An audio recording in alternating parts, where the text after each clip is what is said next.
Stories that matter. The journey of life from birth to death is an extraordinary trip, sometimes filled with great joy and excitement, but at other times filled with pain, sorrow, and disappointment. Stories That Matter shares both extremes with you. Sometimes our stories will make you feel very happy, but the journey of life is not all happiness. Other times, the journey of life will make you feel sad, for all of us have experienced both extremes. Stories That Matter will begin right after the break with a story that will touch your heart in the journey of life. Welcome to Stories That Matter. I'm your host, Doug Thompson. My special guest today is Deb Kluttz, and Deb is with Homestead. You call it Homestead Ministries? Homestead Ministries, yes. Okay, and I know you've got two facilities and more, but you have two main places that you're working at. One is Manhattan, Kansas. Correct. And the other is Salina, Kansas. Yes. So fill me in. What's the goal? You know, we take adult female survivors of sex trafficking that are 18 and older, and we put holistic care around them, and which means we want to see every area of their life move forward in positive ways, so mentally, emotionally, physically, educationally, relationally, in every way, spiritually, to move forward. And the goal is to get them to be to where they're a 100% productive member of society, as opposed to what's been happening to them up to that point. Okay, and so have they primarily been outside of the area and they're now brought into the area and they're being used for sex trafficking? You know, both. We do get ladies from all over the United States, from those agencies, organizations that are rescuing survivors out of situations, but a lot of them are Kansas girls. How many are you talking about at each facility that you're working with to try to help them make this transition? We have 6 beds in Manhattan. We have 7 beds in Salina. So our capacity is 13. Okay. Is it full? We are not full, actually. What you'll find is more of an influx in the winter months, which is... Why? I think it's because ladies are in difficult circumstances, and some of them out in the elements and in the streets and that kind of thing, and they're wanting to shift. You know, if they're going to make a shift, that's the time it seems like they are seeking to get somewhere safe, to get somewhere warm, to get help. Okay. And so if we take, for instance, the Manhattan group, I know you've had lots of young kids who have gone through, young girls who have gone through this, the program, start in the program. What's the percentage that actually finishes the program?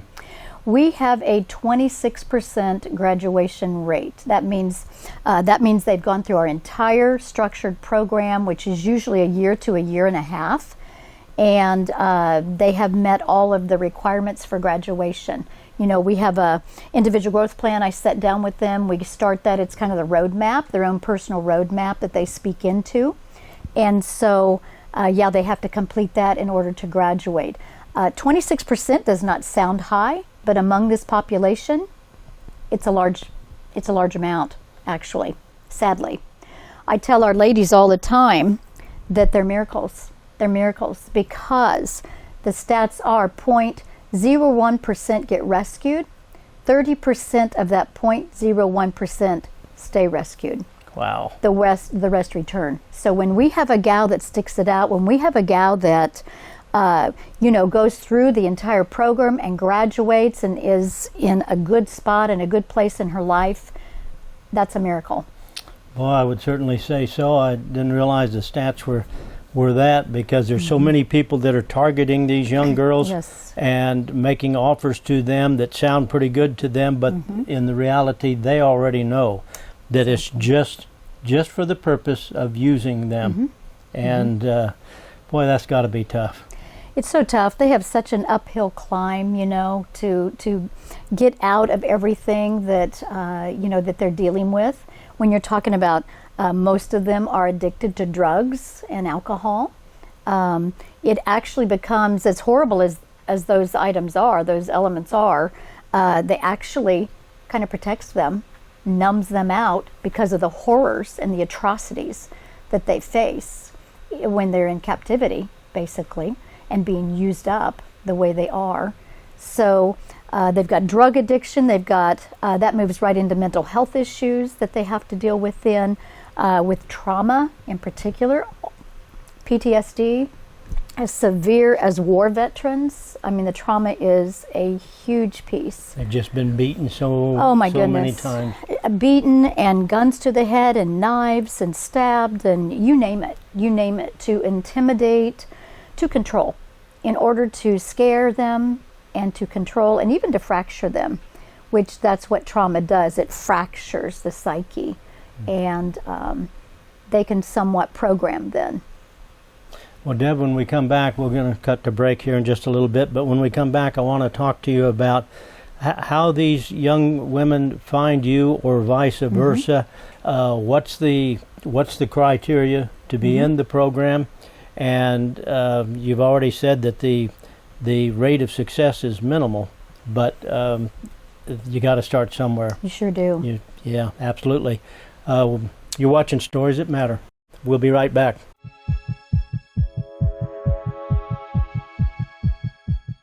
Welcome back to Stories That Matter. I'm your host, Doug Thompson. My special guest today is Deb Kluttz from Homestead, and we were just talking about, a lot of things, and it is so sad to see how people are being used like that in a setting. Now, Homestead, as you move forward with this, what do you try to give that young girl some foundation to work with? What are you working with her?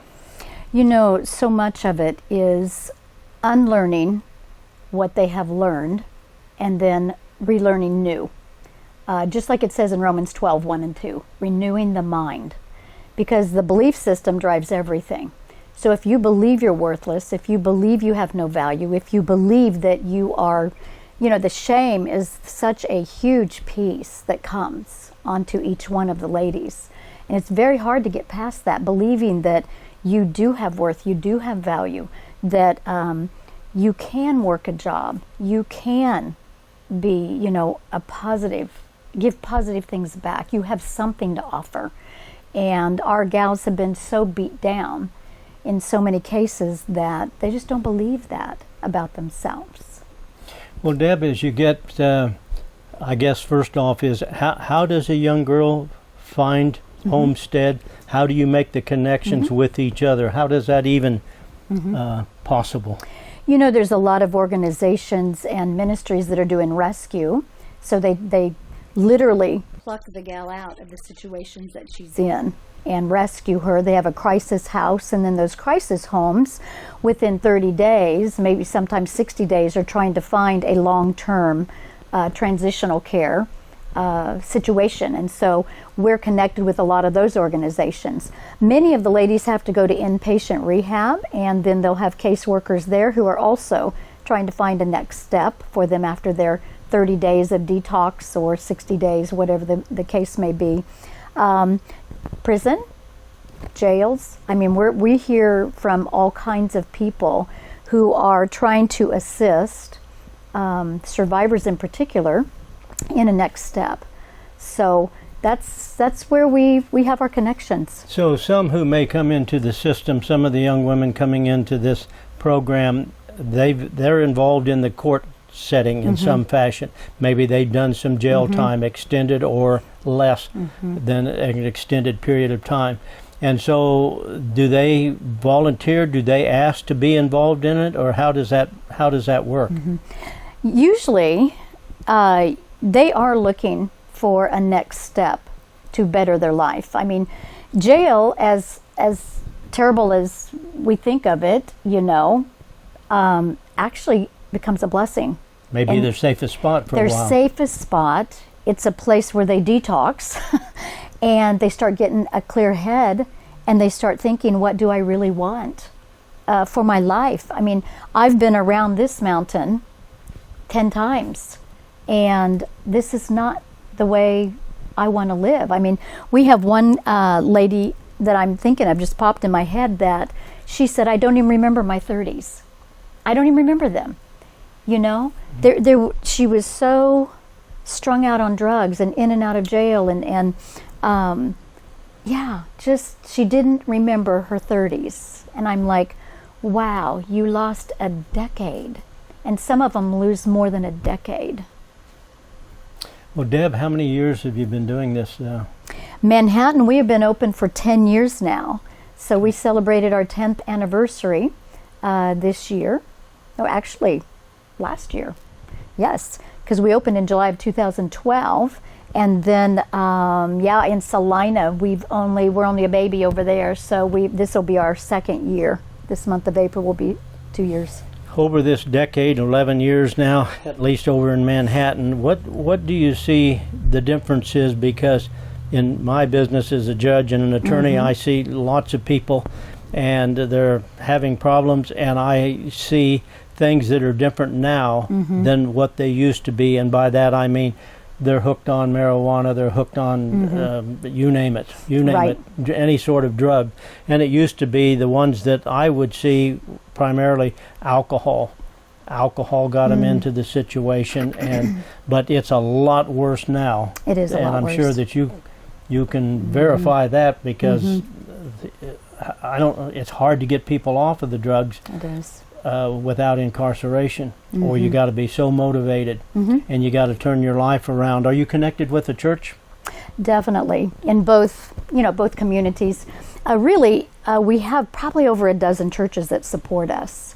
However, our gals attend Westview Community Church over in Manhattan, and then they attend Revolution Church over in Salina.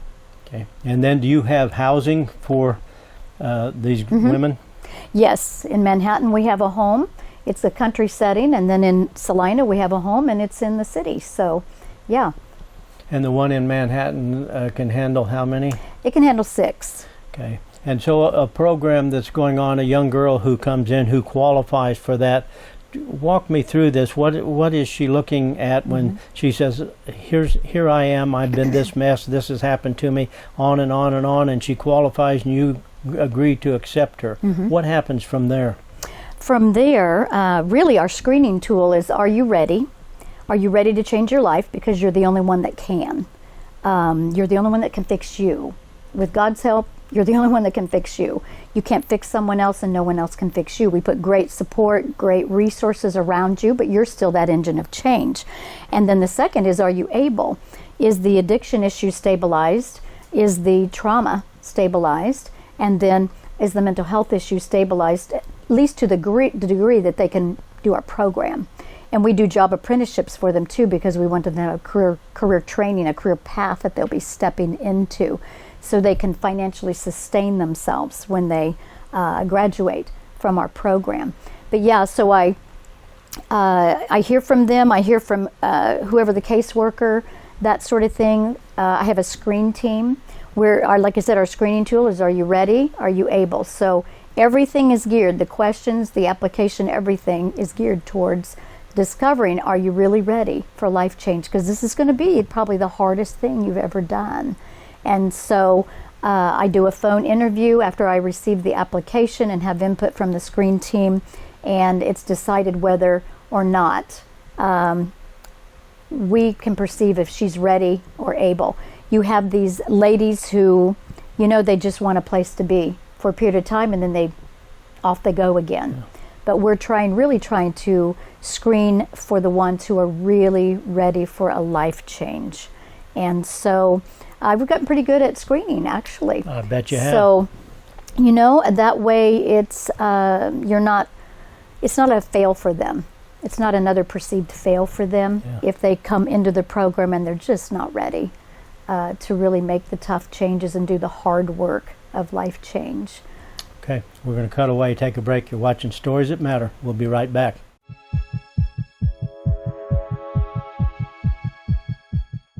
Welcome back to Stories That Matter. I'm your host, Doug Thompson. Special guest, Deb Kluttz from Homestead.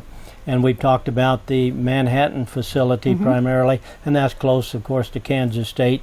And you're part of sponsored by a church, and your activities, you're within a church.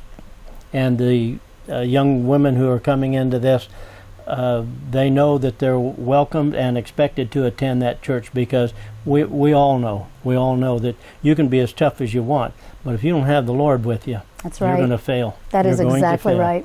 It's got to be an inside-out transformation, transforming from the inside out. Yeah. And Holy Spirit has to be involved with that. It's just too tough. It's too much. Couldn't do it otherwise. No. Tell me a little bit more about the Salina facility. That's about 45 miles or so from the one at Manhattan. Correct. So, tell me about the one in Salina. Both of them are homes, and so we have a home setting for the gals to come to. Manhattan's in a country setting, Salina's in the city, but it's a family type setting.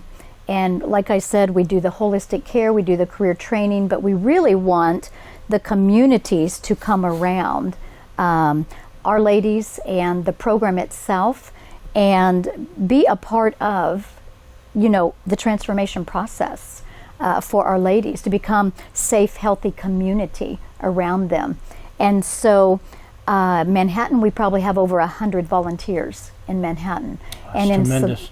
It's wonderful. It's wonderful. And then in Salina, we're building that volunteer base. We're only a baby over there, 2 years old. What I've done is just duplicated the program in Salina.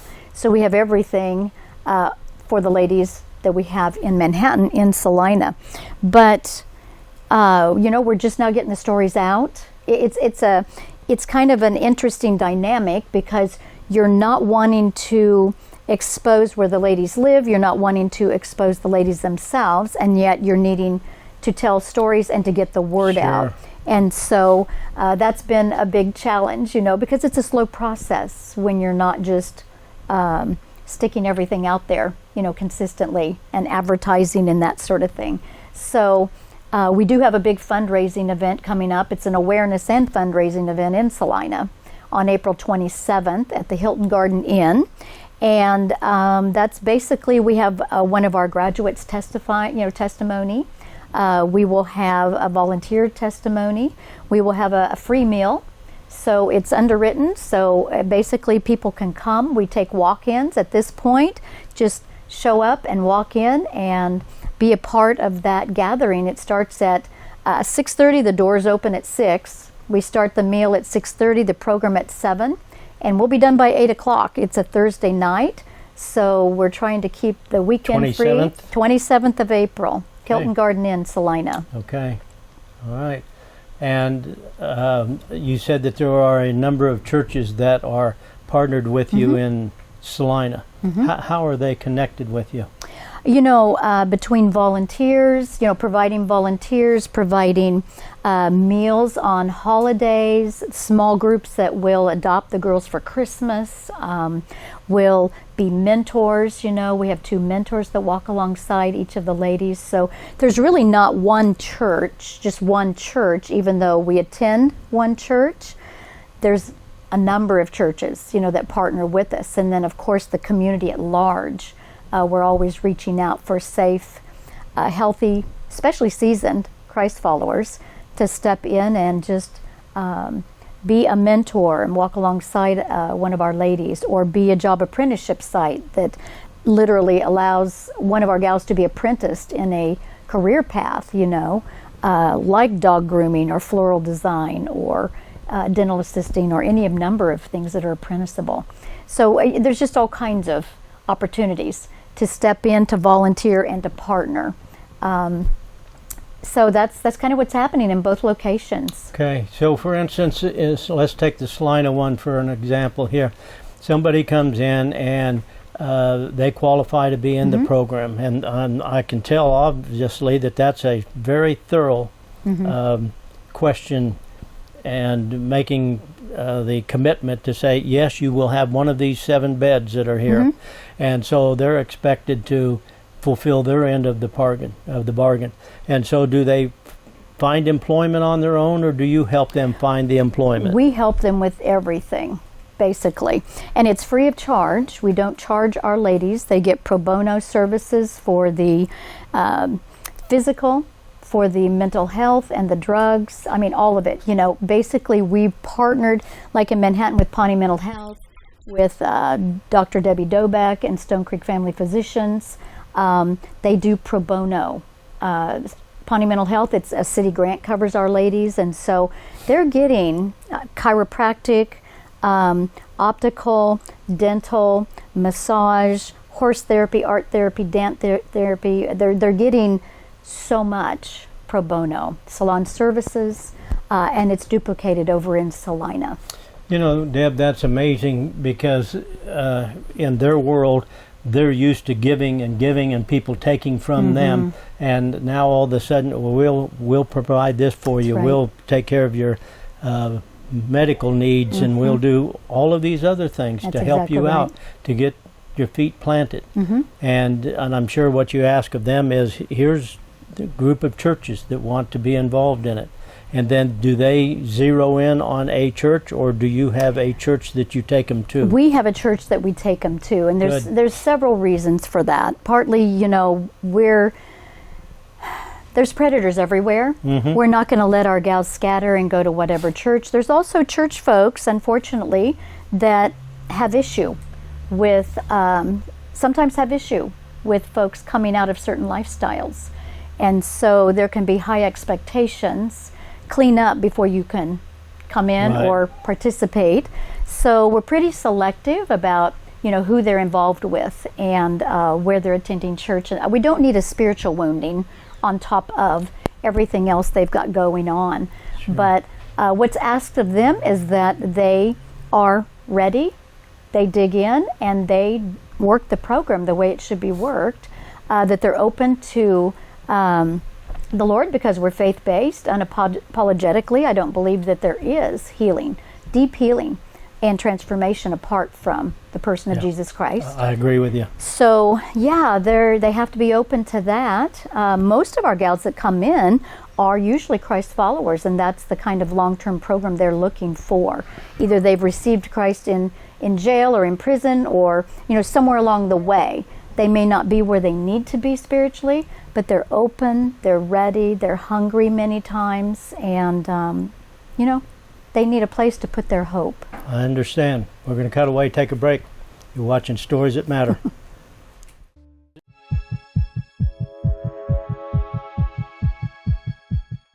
Welcome back to Stories That Matter. I'm your host, Doug Thompson. My special guest today is Deb Kluttz from Homestead. We've been talking about the two facilities, Manhattan and Salina. And first off, Deb, thank you. Thank you so much for what you and your team do for these people, because what you do for the least, you do for me. That's and right. You know that saying very well. Yes. Deb, thank you. And we're going to put your contact information up on the screen for those who may want to make contact with you. And maybe want to be able to make a contribution while we'll put it up there. Deb, that would be super. Thank you so much. Thank buddy. you, Doug, Good for to having see me. you. Appreciate it so much. God bless you. You too.